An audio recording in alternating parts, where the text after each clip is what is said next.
আসসালামু আলাইকুম। ইফাতারা সুরভি স্বাগত জানাচ্ছি এনটিভির মধ্যরাতের খবরে।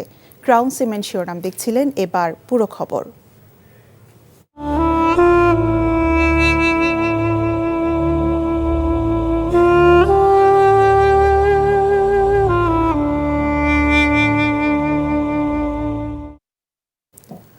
শুভ্র কাফনে স্বামীর পাশে শয্যা পেতেছেন দেশের ইতিহাসের এক আলোকিত নক্ষত্র বেগম খালেদা জিয়া। পৌষের শেষ বিকেলের কুয়াশা মোড়ানো সময় হয়ে উঠেছে শোকের মহাযাত্রার এক বেদনা কাব্য। বুকভাঙা বেদনায় কুয়াশায় মুখ লুকিয়েছে পৌষের সূর্য। গণতন্ত্রের এই নেত্রীকে দেয়া হয়েছে রাষ্ট্রীয় সম্মান। বেগম জিয়াকে কবরে শুইয়ে দিয়ে একা হয়ে গেলেন পুত্র তারেক রহমান। খালেদা জিয়ার সমাধিতে শ্রদ্ধা জানিয়েছে গোটা বাংলাদেশ। বিদায়ী বছরের শেষ দিনটা লেখা রইল অশ্রুজলে। এক নেত্রীর বিরচিত দাফনের খবর জানাচ্ছেন হাসান মাহমুদ।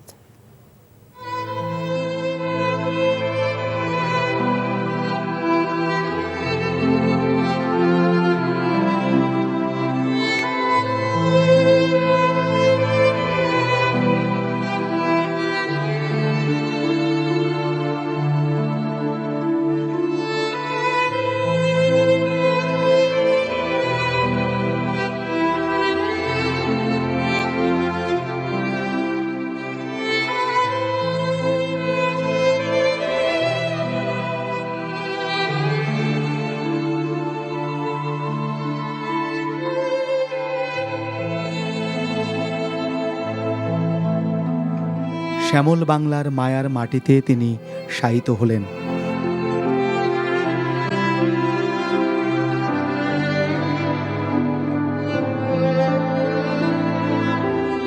জনারণ্যের এই নাগরিক উদ্যানের ফুল পাখিরা জেনেছে, কোটি মানুষের হৃদয় উপচানো ভালোবাসার সফেদ কাফন জড়িয়ে চিরঘুমের শয্যা পেতেছেন এক মহাকালের মহীয়সী।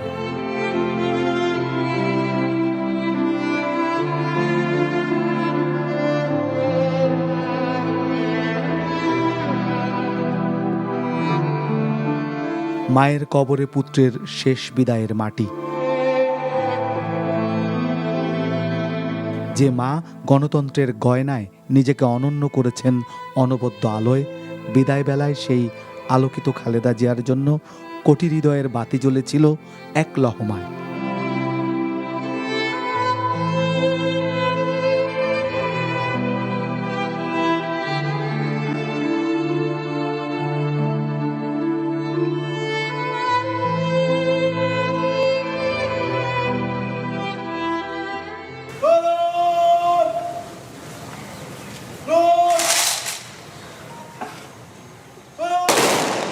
রাষ্ট্রীয় সম্মানের ভূষণে ভূষিত হলেন জনতার নেত্রী।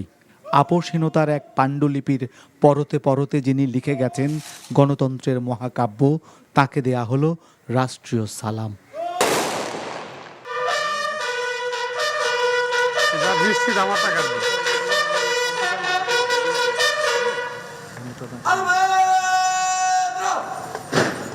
মায়ের শেষ সমাধি পাশে পুত্রের শোক।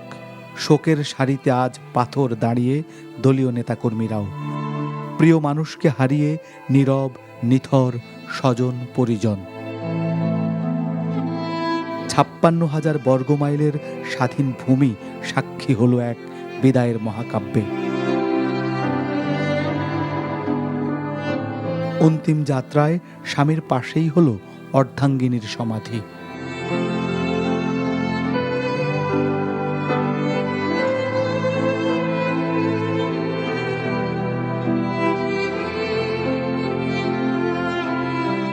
জাতীয় ও দলীয় পতাকা মুড়িয়ে সম্মান জানানো হয় সমাধিতে।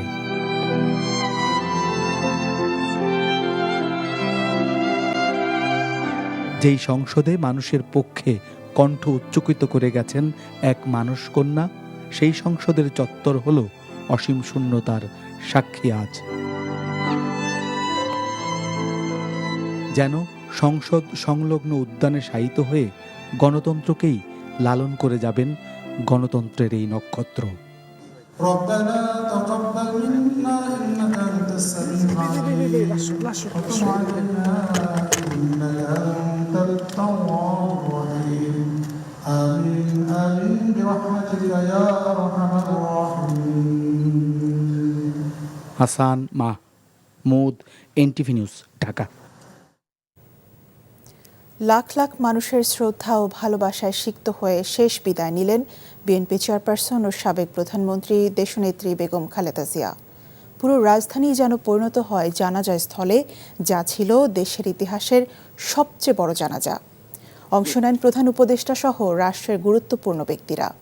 জানাজার আগে মায়ের জন্য দেশবাসীর কাছে দোয়া চান ছেলে তারেক রহমান। আরও জানাচ্ছেন ইমরুল আহসান।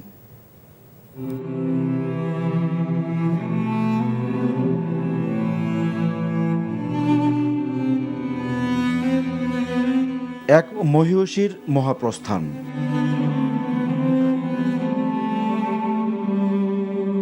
বেগম খালেদা জিয়ার শেষ যাত্রায় শোকার্ত পুরো বাংলাদেশটাই যেন নেমে এসেছিল ঢাকায়।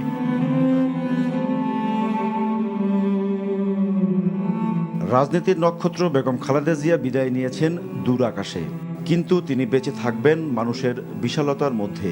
তারই বহিঃপ্রকাশ হলো জানা যায়।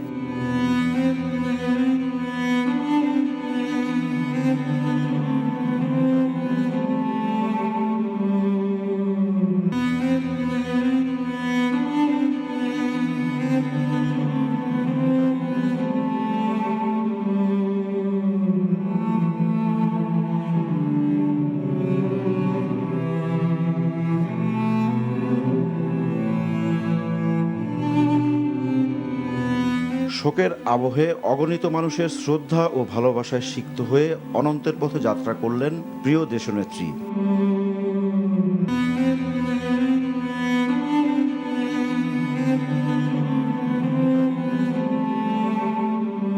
বিরল সম্মানে অভিষিক্ত হলেন আপসহীন বেগম খালেদা জিয়া।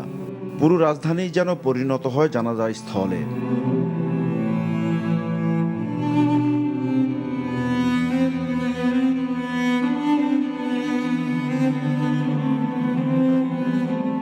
সংসদ ভবনের আশপাশের এলাকা ছাড়িয়ে কাউরান বাজার, বাংলা মোটর, মগবাজার, ধানমন্ডি, মোহাম্মদপুর, গাবতলী, বিজয় সরণি, আগারগাঁ, শেওড়াপাড়া, অলিগুলি যতদূর চোখ যায় লোকে লোকারণ্য।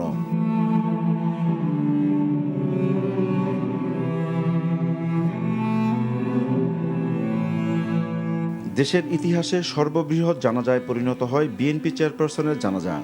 যে যেখানে পেরেছেন সেখান থেকেই শরিক হয়েছেন।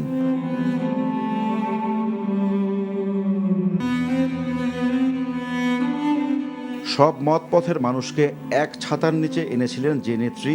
রাজনৈতিক দূরত্বের ব্যবধান সরিয়ে তারা সবাই এসেছিলেন সে নেত্রীর অসীম যাত্রায়।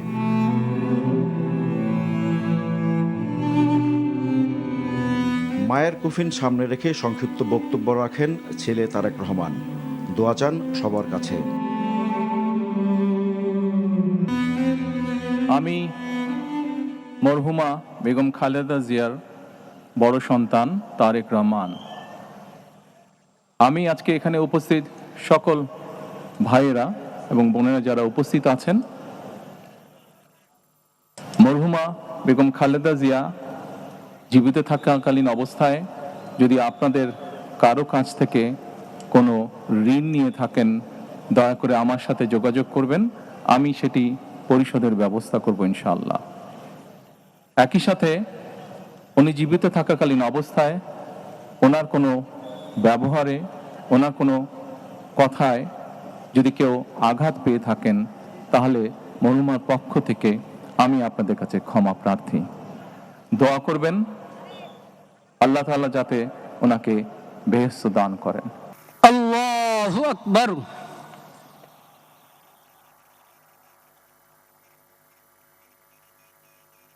জানাজা পরিচালনা করেন বাইতুল মোকাররম মসজিদের খতিব। আল্লাহু আকবার। জানাজায় শরীক হন অন্তর্বর্তী সরকারের প্রধান বিচারপতি ও রাষ্ট্রের গুরুত্বপূর্ণ ব্যক্তিরা। আসসালামু আলাইকুম ওয়া রাহমাতুল্লাহ। আসসালামু আলাইকুম ওয়া রাহমাতুল্লাহ।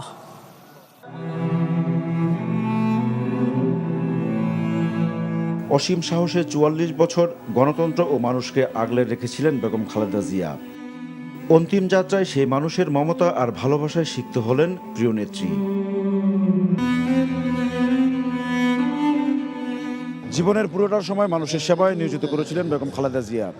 শেষ বিদায়ে লাখ লাখ মানুষের উপস্থিতি তার প্রতি শ্রদ্ধা আর ভালোবাসারই বহিঃপ্রকাশ। আপসহীন এক অধ্যায়ের সমাপ্তি হলেও বেগম খালেদা জিয়া থাকবেন জনতার হৃদয়ে, কোটি মানুষের মণিকোঠায়। Imrul Hasan, NTV news, Dhaka. 2025কে বিদায় জানিয়ে এলো 2026 সাল। রাত 12টা 1 মিনিটে নতুন বছরকে বরণ করে নিতে বিশ্বের বিভিন্ন দেশে নানা আয়োজন থাকলেও দেশে বেগম খালেদা জিয়ার মৃত্যুতে রাষ্ট্রীয় শোক থাকায় রাজধানীতে চোখে পড়েনি আড়ম্বর কোনো আয়োজন। বাসাবাড়িতে দু এক জায়গায় আতশবাজি ফোটানো হলেও আইনশৃঙ্খলা বাহিনীর ব্যাপক কড়াকড়িতে দেখা মেলেনি কোনো ফানুস কিংবা উন্মুক্ত জায়গায় উচ্চস্বরে গান বাজনার আয়োজন। আইনশৃঙ্খলা বাহিনীর পক্ষ থেকে বলা হয়েছে, রাষ্ট্রীয় শোকের ভাব গাম্ভীর্য যাতে কোনোভাবেই কেউ নস্যাৎ করতে না পারে সে ব্যাপারে তৎপর রয়েছে পুলিশের বিভিন্ন শাখা। ডিএমপির পক্ষ থেকে সবাইকে ঘরে থাকার অনুরোধ জানানো হয়েছে। এই মুহূর্তে রাজধানীর গুলশান এলাকায় আছেন স্টাফ করেসপন্ডেন্ট জুবাইর প্রধান। আমরা যুক্ত হচ্ছি তার সাথে। জুবাইর, রাষ্ট্রীয় শোকের মধ্যে নতুন বছরকে বরণে বাড়তি উন্মাদনা নিয়ন্ত্রণে আইনশৃঙ্খলা বাহিনীর যে তৎপরতা রয়েছে সে ব্যাপারে বিস্তারিত আমাদের জানাবেন।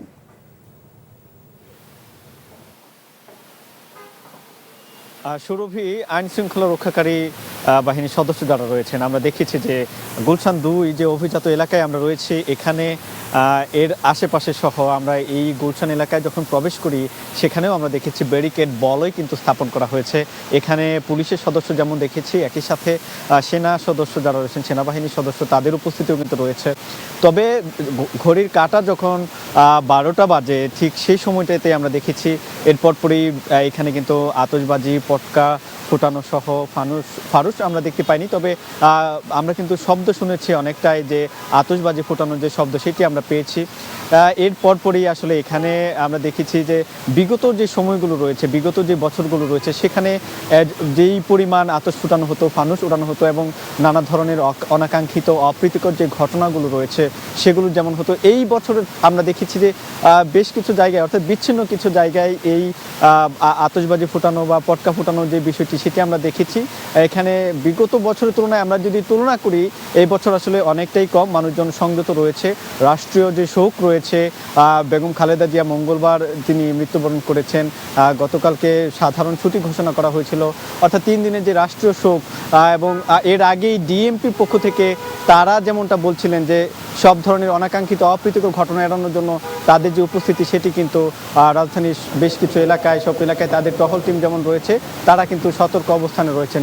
সুরভি, বিগত বছর তুলনায় এই বছর নববর্ষ যেটি 2026 সেটি পালন করা হচ্ছে, তবে সেটি অনেকটাই সংযত আমরা দেখেছি এবং আইন শৃঙ্খলা রক্ষাকারী বাহিনীর সদস্য তারা কিন্তু সতর্ক অবস্থানে রয়েছেন। এই ছিল আমার কাছে সবশেষ। জানছিলাম নতুন বছরকে বরণের সবশেষ খবর। আগামী ফেব্রুয়ারি ত্রয়োদশ জাতীয় সংসদ নির্বাচনে জামাতে ইসলামী জাতীয় ঐক্যের সরকার গঠনে প্রস্তুত বলে জানিয়েছেন দলটির আমির ডক্টর শফিকুর রহমান। বুধবার ব্রিটিশ বার্তা সংস্থা রয়টার্সকে দেওয়া সাক্ষাৎকারে একথা বলেন তিনি। নির্বাচনে জোট জিতলে প্রধানমন্ত্রী হবেন কিনা এমন প্রশ্নের জবাবে জামাত আমির বলেন, যে দল সবচেয়ে বেশি আসন পাবে সেই দল থেকে প্রধানমন্ত্রী নির্বাচিত হবে। যে কোনো ঐক্যের সরকারের জন্য দুর্নীতি বিরোধী কর্মসূচি একটি অভিন্ন লক্ষ্য হতে হবে বলে জোর দেন তিনি। সাক্ষাৎকারে বাইপাস সার্জারির পর ভারতীয় একজন কূটনীতিক তার সঙ্গে সাক্ষাৎ করেন বলে জানান ডক্টর শফিকুর। তবে ওই ভারতীয় কর্মকর্তা বৈঠককে গোপন রাখার অনুরোধ করেছিলেন বলে উল্লেখ করেন তিনি। অন্য কূটনীতিকদের সাক্ষাতের খবর প্রকাশ করা হলেও এটি কেন গোপন রাখা হবে সে প্রশ্ন তোলেন জামাত আমির। সংযুক্ত আরব আমিরাত বিএনপির উদ্যোগে সাবেক প্রধানমন্ত্রী বেগম খালেদা জিয়ার গায়েবানা জানাজার নামাজ অনুষ্ঠিত হয়েছে। মাওলানা মঞ্জুরুল আলমের ইমামতিতে এ নামাজ আদায় করেন আমিরাত প্রবাসীরা। গায়েবানা জানাজায় উপস্থিত ছিলেন দুবাই বিএনপির সভাপতি রফিকুল আলম, জিয়া পরিষদের আহ্বায়ক মোস্তফা মাহমুদ, সদস্য সচিব SM মোসাদ্দেক শাহ, আমিরাত বিএনপি নেতা মাহে আলম, জাহাঙ্গীর আলম রূপু, আজমান বিএনপির সভাপতি শাহিনুর শাহিন সহ বহু প্রবাসী। এই ছিল মধ্যরাতের খবরে। এই খবরের ভিডিও সহ আপডেট জানতে ভিজিট করুন এনটিভি অনলাইন www.ntvbt.com। এছাড়াও এনটিভির জনপ্রিয় সব অনুষ্ঠান ও খবরের আপডেট জানতে ভিজিট করুন আমাদের ইউটিউব ও ভেরিফাইড ফেসবুক পেজ। এতক্ষণ সাথে থাকার জন্য ধন্যবাদ সবাইকে।